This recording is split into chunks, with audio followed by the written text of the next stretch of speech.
اگر کسی شخص کے پاس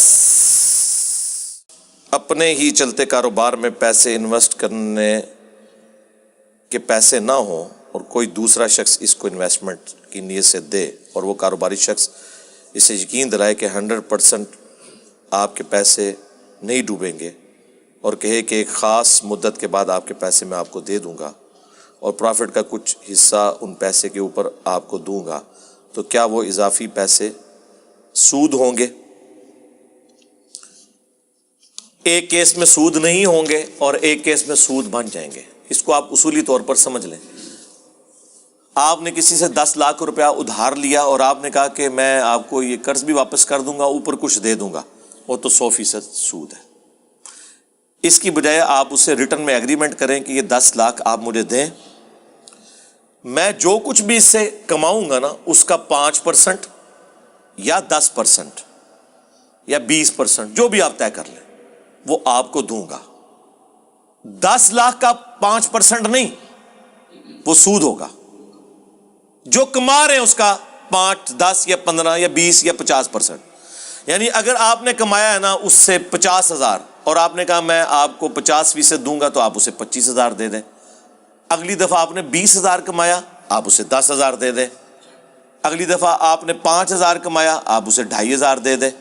یہ نہیں ہوگا کہ تو پچھلے مہینے تو مجھے نے 10,000 دیا تھا، اس دفعہ مجھے 5 کیوں دے رہا ہے؟ نہیں، طے ہوا ہے، اس پہ ظلم نہیں ہوگا۔ اور اگر خدا نخواستہ نقصان ہوا تو نقصان کی صورت میں اگر ٹوٹل انویسٹمنٹ اس بندے کی ہے تو نقصان ٹوٹلی وہ بندہ اٹھائے گا جس کی انویسٹمنٹ ہے۔ یہ انصاف ہے۔ کیوں؟ آپ کی محنت ضائع ہوگی، اس کا پیسہ ضائع ہوگا۔ سمجھ آئی؟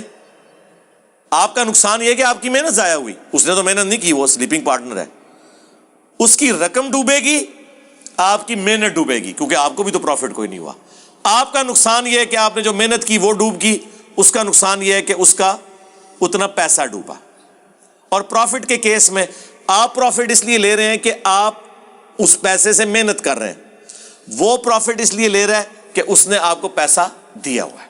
یہ تھم رول ہے، یعنی رقم کی پرسنٹیج لینا سود ہے، پروفٹ کی پرسنٹیج لینا کاروبار ہے، حلال ہے، منافع ہے۔ اکثر اپنے بڑوں سے سنتے ہیں کہ جس مسلمان کی وفات والے دن یا اس کے جنازے کے دوران بارش ہو وہ نیک آدمی ہوتا ہے۔ اسی بزرگ سے صرف یہ پوچھ لیں کہ اگر وہ دوسرے فرقے کا ہو تو ٹائم کیا مت آ کے جواب دے۔ کیا صرف بریلویوں کے جنازے کے اوپر بارش ہوئی ہے؟ کبھی دیوبندیوں کے جنازے پہ نہیں ہوئی؟ اہل حدیث کے جنازے کے اوپر نہیں ہوئی؟ شیعہ کے جنازے کے اوپر نہیں ہوئی؟ یہ کوئی کرائٹیریا نہیں میرے بھائی، بارش کا اس سے کوئی لینا دینا نہیں ہے۔ بارش اللہ کی مرضی سے ہوتی ہے، جہاں اللہ تعالیٰ چاہتا ہے نازل فرماتا ہے۔ ایسی کوئی روایت موجود نہیں۔ ایون اگر کوئی روایت بھی ہوتی نا تب بھی یہ کون ڈیفائن کرے گا کہ یہ بارش جو ہے وہ موسمی بارش نہیں ہے بلکہ اس بندے کی وجہ سے ہوئی ہے؟ تو بعض لوگ کہیں گے جی اچانک ہوئی ہے۔ سرکار اکثر بارشیں اچانک ہی ہوتی ہیں۔ پنڈی اسلام آباد کے لوگوں سے ذرا پوچھیں، جس دن بھی زیادہ گرمی پڑتی ہے نا اچانک شام کے بعد بادل آتے بارش ہو جاتی ہے۔ کیوں جی؟ اس طرح ہی ہے نا، میں تو اتنے سال وہاں پہ گزارے ہیں، مجھے پتا ہے۔ یہ کوئی کرائٹیریا نہیں میرے بھائی، یہ جذباتی بات ہے۔